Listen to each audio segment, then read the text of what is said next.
আসসালামু আলাইকুম এভরিওয়ান, আশা করি সবাই ভালো আছেন। আলহামদুলিল্লাহ আমিও ভালো আছি। অনেক দিন পরে একটা ভিডিও নিয়ে কথা কমু। তো এক বড় ভাই আমার বলতেছিল যে ভাই তুমি তো ভিডিও এখন বানাও না, কন্টিনিউ করার চেষ্টা করো। তো আমি ট্রাই করতেছি এখন থেকে ভিডিও কন্টিনিউ করবো ইনশাআল্লাহ। তো আর 2 দিন পরে ঈদ, সবাইরে অ্যাডভান্স ঈদ মুবারক। অস্ট্রেলিয়াতে ঈদ হচ্ছে আপনার মানুষ 3 দিন করবে, লাইক 16, 17 এবং 18। আমি মেবি 18 তারিখে করবো ঈদ। সো এখানে আসলে এই বিষয়টা নিয়ে আমি পরে কথা বলবো যে অস্ট্রেলিয়াতে আসলে মানুষ এইরকম করে ঈদ করে কেন, মানে বিচ্ছিন্নভাবে ঈদ করে কেন। আমি এটা ইনশাল্লাহ আমি বলবো পরে আরেকটা ভিডিওতে। আজকের ওয়েদারটা অস্থির, বাট এখন প্রচুর শীত পড়তেছে, ডে বাই ডে অনেক শীত পড়তেছে। গতকালকে প্রচুর শীত পড়ছে, আর আজকে অবশ্যই সানি ডে, বাট বাতাস প্রচুর প্রচুর ঠান্ডা। তো আমার বাসার পাশের গার্ডেনটা এটা, এন দিয়ে আবার সিটি দেওয়া যায় ওই যে আমার ব্যাক সাইডে।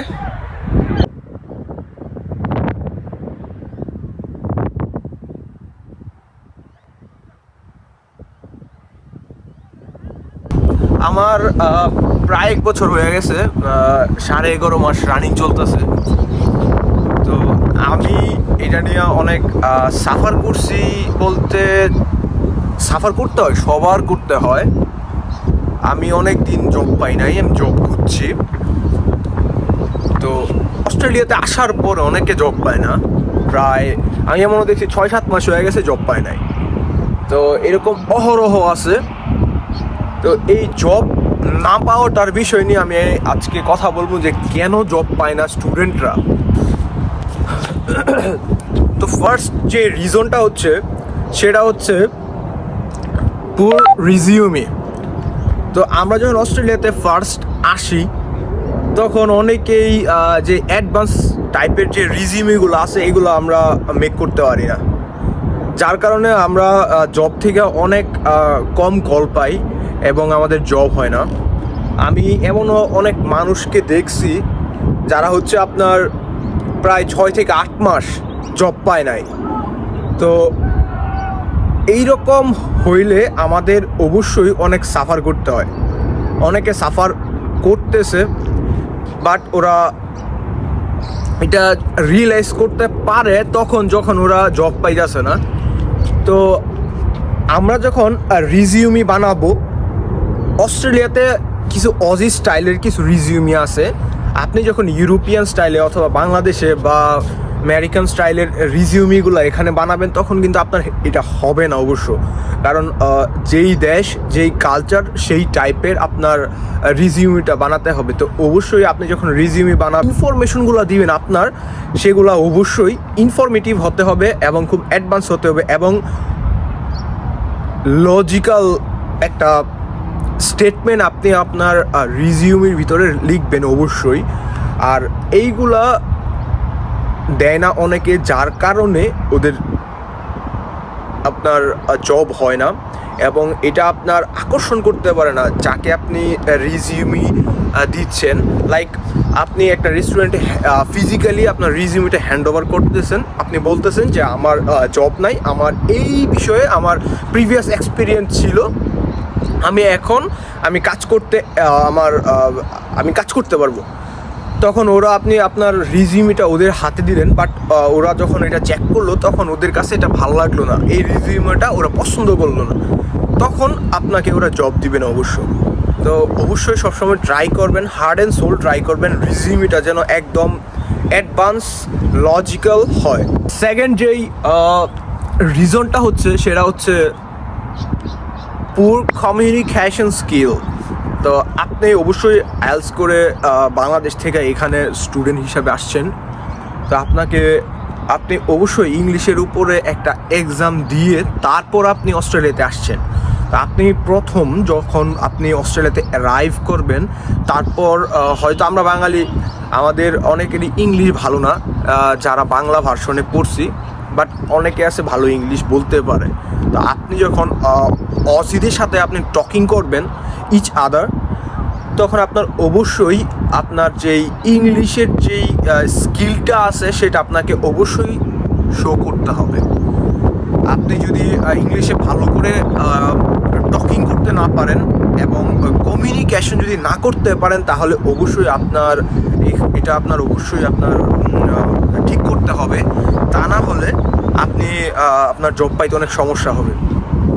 তো এটা আপনার সেকেন্ড খুব বড় একটা রিজন, যার কারণে আমরা বাঙালিরা অনেকে জব পাই না। তো আমার ইংলিশে খুব ভালো তাও না, আমি এত ভালো বা ইংলিশ কইতে পারি না, যেটা সত্য। বাট অস্ট্রেলিয়াতে আসার পরে এনে আসলে যে ওয়েদারের সাথে আমি চলতেছি, যে মানুষদের সাথে আমি কথা বলতে, যেগুলো আমি বাংলাদেশে থাকতে বলতে পারতাম না, বাট অস্ট্রেলিয়া আসার পর আমি যখন এই ওয়েদারে আমি মানুষের সাথে টকিং করতাম, ফার্স্ট টাইমে আমার অনেক মানে জড়তা ছিল, ভয় ছিল। বাট এখন আলহামদুলিল্লাহ আমার মানে ইংলিশ বলতে যদি ভুলও হয়, তারপরে আমার জড়তাটা কাটায় ফেলছি। তো এইরকম সমস্যা থাকতেই পারে, but as soon as possible আপনার যেই কমিউনিকেশন যেই স্কিলটা সেটা আপনার ডেভেলপ করতে হবে। তা না হলে আপনার ফিউচারে অথবা এখানে অস্ট্রেলিয়াতে থাকতে আপনার স্টে করতে অনেক সমস্যা হবে, অনেক ধরনের সমস্যা আপনার ফেস করতে হবে, যেটা আমি আপনার ভিডিওতে বললাম আগে। তো অবশ্যই চেষ্টা করবেন যতটুকু সম্ভব আপনি অন্তত বেসিক যেই বিষয়গুলো আছে এই বেসিক বিষয়ের উপরে আপনি যেন টকিং করতে পারেন একটা মানুষের সাথে। এইরকম বেসিক ইংলিশ অথবা কমিউনিকেশনের যে একটা জড়তা আছে সেটা আপনার কাটায়া অস্ট্রেলিয়াতে আসতে হবে, অথবা এখানে এসে অ্যাজ সুন অ্যাজ পসিবল এটা আপনার কামব্যাক করতে হবে। থার্ড যেই রিজনটা হচ্ছে lack of local work experience. এখন আমরা বাংলাদেশে থাকতে যেই টাইপের ওয়ার্ক করতাম, অথবা আমরা যেই টাইপের ওয়ার্ক বা কাজ দেখে আসি, অস্ট্রেলিয়াতে একদম টোটালি ডিফারেন্ট। আপনাকে অজি স্টাইলের যেসব ওয়ার্ক টাইপস আছে এগুলো আপনার জানতে হবে, কারণ এক একটা কান্ট্রিতে এক এক রকম কালচার, এক এক রকম সব কিছু ওয়েদার, এক এক রকম মানুষ। তো আপনার সব কিছু বাংলাদেশে থাকতেই আপনার জেনে আসা উচিত, যেটা আমি মনে করি, এবং এটা আপনার জন্য ভালো। তো আপনি অস্ট্রেলিয়াতে আসার পরে একটা রেস্টুরেন্ট অথবা আপনি রিটেল শপ কিংবা পেট্রোল স্টেশন বা যেই আপনার কী বলে বা 5 স্টার হোটেল, ইভেন অন্যান্য যে সেক্টরগুলো আছে সেই সেক্টরের জব কী টাইপের হইতে পারে বা অজিরা কী টাইপ পছন্দ করে, এই রকম আপনার কিছু নলেজ বাংলাদেশ থেকে নিয়ে আসতে হবে অবশ্যই। আর আপনি যদি এগুলো নিয়ে না আসেন, আপনাকে এখানে এসে সাফার করতে হবে, কারণ আপনি যখন জবে যাবেন আপনি কাজ করতেছেন, আপনার একদম সর্বোচ্চ আপনি হার্ড অ্যান্ড সোল ট্রাই করতেছেন, বাট ওদের এটা পছন্দ হচ্ছে না, তখন আপনাকে আর ওরা শিফট দিবে না, ইভেন আপনাকে জব থেকে আউট করে দিবে। তো এটা খুবই ইম্পর্টেন্ট একটা থিং। এটা আপনারা যতটুকু সম্ভব আপনি দেশ থেকে জেনে আসার ট্রাই করবেন, অথবা আপনার অস্ট্রেলিয়াতে ফ্রেন্ড সার্কেল থাকলে আপনারা জানা ট্রাই করবেন যে ওরা আসলে কী চায় জবের ক্ষেত্রে, বা কোন টাইপের ওয়ার্ক এক্সপিরিয়েন্স আপনি গ্যাদার করলে এখানে এসে আপনি ভালো একটা জব করতে পারবেন। অবশ্যই এটা খুবই ইম্পর্টেন্ট। এখন যেটা করবো সেটা হচ্ছে আপনার লেক অফ রেফারেন্স। তো Australia, Canada, America, even European যেসব কান্ট্রিগুলো আছে সেই কান্ট্রিগুলোতে আপনি যখন একটা জব খুঁজতে যাবেন, তখন আপনার অবশ্যই রেফারেন্সের খুব দরকার পড়ে।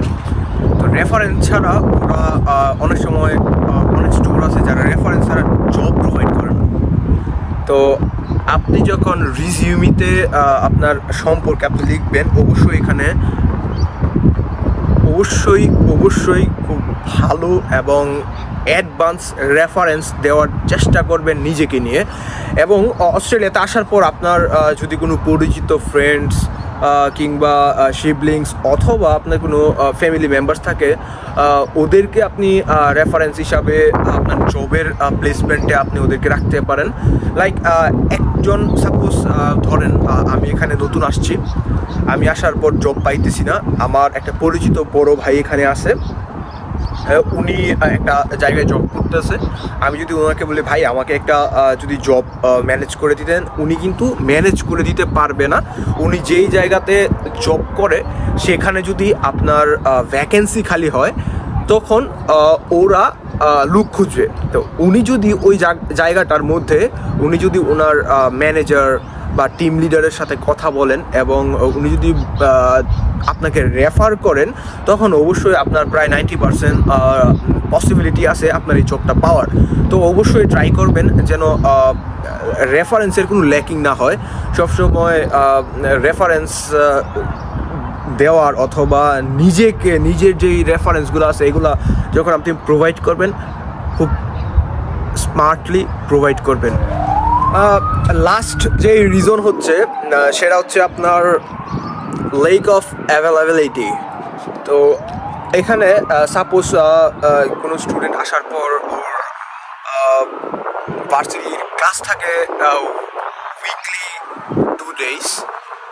তো সে যদি তার রিজিউমিতে অ্যাভেলেবিলিটি যদি ভালো করে দিতে না পারে, ইভেন যদি প্রপার অ্যাভেলেবিলিটি সে কোন সময় কাজ করতে পারবে, আপনার মিড ডে অথবা ওভারনাইট অথবা নাইট শিফট অথবা morning shift, early morning shift, কোনটা সে করতে পারবে এটা যদি সে ভালো করে ওর রিজিউমিতে যদি উল্লেখ না করে, তাহলে এটা খুব বড় একটা প্রবলেম। কারণ সাপোজ আমি ছোট একটা এক্সাম্পল দিব, লাইক আপনি কোনো একটা স্টোরে গেলেন, ওদের স্টাফ লাগবে।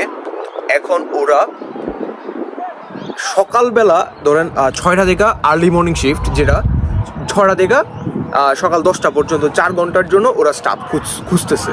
এখন আপনি আপনার রিজিউমিতে এই টাইমটাই রেফার করেন নাই, তো ওরা আপনার রিজিউমি দেখলো সব কিছু ঠিকঠাক আছে, বাট আপনার অ্যাভেলেবিলিটি নাই, তখন ওরা আপনাকে কাউন্ট করবে না। কারণ আপনার অ্যাভেলেবিলিটি ওরা যেই সময় চাইতেছে সেই সময়টা আপনার রিজিউমিতে রেফার করা নাই, সেই জন্য ওরা আপনাকে কাউন্ট করবে না অবশ্যই।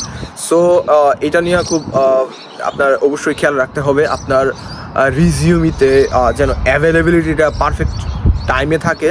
তো এই 5-6টা রিজন যেগুলো খুবই ইম্পর্টেন্ট, আপনি যেগুলা বাংলাদেশ থেকেও জেনে আসার ট্রাই করবেন, এবং অস্ট্রেলিয়া আসার পর আপনি যদি বাংলাদেশ থেকে জানতে না পারেন, তাহলে আপনি অস্ট্রেলিয়া আসার পর ট্রাই করবেন যেন এগুলা আপনি প্রপার ওয়েতে আপনি করতে পারেন। তাহলে খুব শীঘ্রই আপনি অ্যাজ সুন অ্যাজ পসিবল আপনি আপনার জব পেয়ে যাবেন। আর অস্ট্রেলিয়াতে যারা স্টুডেন্ট আছে, যারা আপনার একটা পার্ট টাইম জব আপনার খুবই ইম্পর্ট্যান্ট। আপনি যখন একটা ভার্সিটিতে পড়তেছেন, আপনি অবশ্যই আপনার টিউশন ফি অনেক হাই থাকে, আপনি দেশ থেকে আপনি এত টাকা আনতে পারবেন না।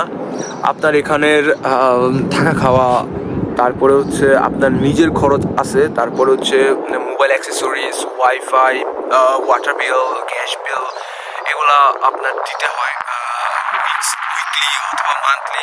তো